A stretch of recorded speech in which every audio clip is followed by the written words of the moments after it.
हुई है गिरफ्तारी। इस वक्त की बड़ी खबर, ईडी के दफ्तर से गिरफ्तारी हुई है। बड़ी और अहम जानकारी से आप सभी को रूबरू करा रहे हैं, जहां पूर्व आबकारी मंत्री कवासी लखमा की गिरफ्तारी, शराब घोटाले में गिरफ्तारी की गई। बता दें कि ईडी के दफ्तर से गिरफ्तारी हुई, इसकी तस्वीरें भी सामने आ चुकी है। सबसे पहले एनडीटीवी पर आपको तस्वीरें दिखा रहे हैं, जहां आपको बताते चले कि पूर्व आबकारी मंत्री कवासी लखमा की गिरफ्तारी हुई, शराब घोटाले में गिरफ्तारी हुई है। बताते चले कि इससे पहले ईडी लगातार जांच कर रही थी और अब यहां पर देखने को मिल रहा है कि गिरफ्तारी का भी मामला सामने आ चुका है। ईडी के दफ्तर से गिरफ्तारी की गई है।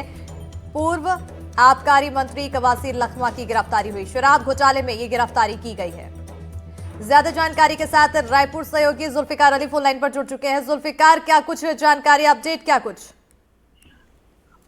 पूर्व आबकारी मंत्री कवासी लखमा और उनके बेटे हरीश लखमा को ईडी ने गिरफ्तार कर लिया है। कुछ दिन पहले ईडी ने कवासी लखमा के ठिकानों पर दबिश दी थी और पूछताछ लगातार कवासी लखमा और उनके बेटे हरीश कवासी से चल रही थी।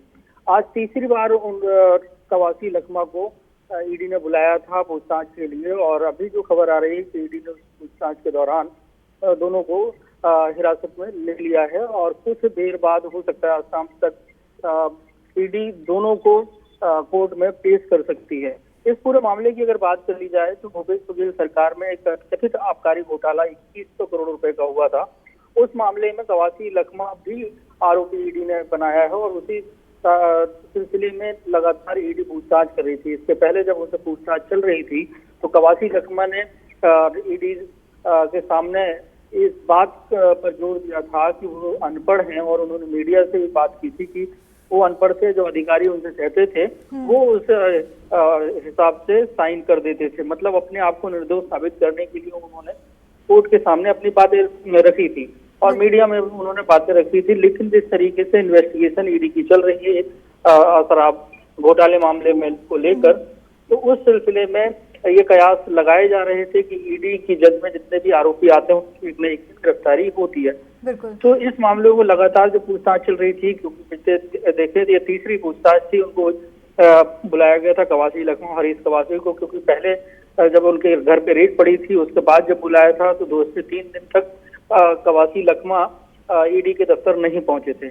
अब ये खबर आ रही है कि उनकी गिरफ्तारी हो गई है और कोर्ट में उनको पेश करके हो सकता है ईडी उनके रिमांड मांगे और पूछताछ के लिए साक्ष्य जुटाने के लिए। ठीक है जुल्फिकार, क्योंकि जैसा कि कई दिनों से एजेंसी की तरफ से जांच की जा रही थी और अब गिरफ्तारी की बात सामने आई है, क्या तथ्य अब तक निकलकर सामने आए हैं, इसकी कुछ जानकारी मिली हो? इसमें जो पूछताछ के बाद जो बातें निकल कर आ रही थी, क्योंकि अगर शराब घोटाला हुआ है तो अगर देखा जाए तो उस विभाग के तत्कालीन मंत्री रहे हैं कवासी लखमा, तो बहुत बड़ी जिम्मेदारी उनकी भी बन जाती है। हालांकि वो अपने आप को बोले कि बिल्कुल उनका उसमें कोई इन्वॉल्वमेंट नहीं है, लेकिन मंत्री के रहते हुए उनके विभाग के लोग हैं और उनके अधिकारी उनके मातहत हैं। तो ये बहुत सारी बातें ईडी की जो चार्जशीट बनी, ईडी की इन्वेस्टिगेशन हुई, तो उसमें ये कई सारे साक्ष्य सामने आए। जी बिल्कुल, कई साक्ष्य सामने आए हैं और उन्हीं साक्ष्य के आधार पर ये गिरफ्तारी और अब माना जा रहा है कि रिमांड बढ़ा सकती है ताकि पूछताछ आगे भी कर सके। बहरहाल बहुत शुक्रिया जुल्फिकार तमाम जानकारी देने के लिए। खबरों में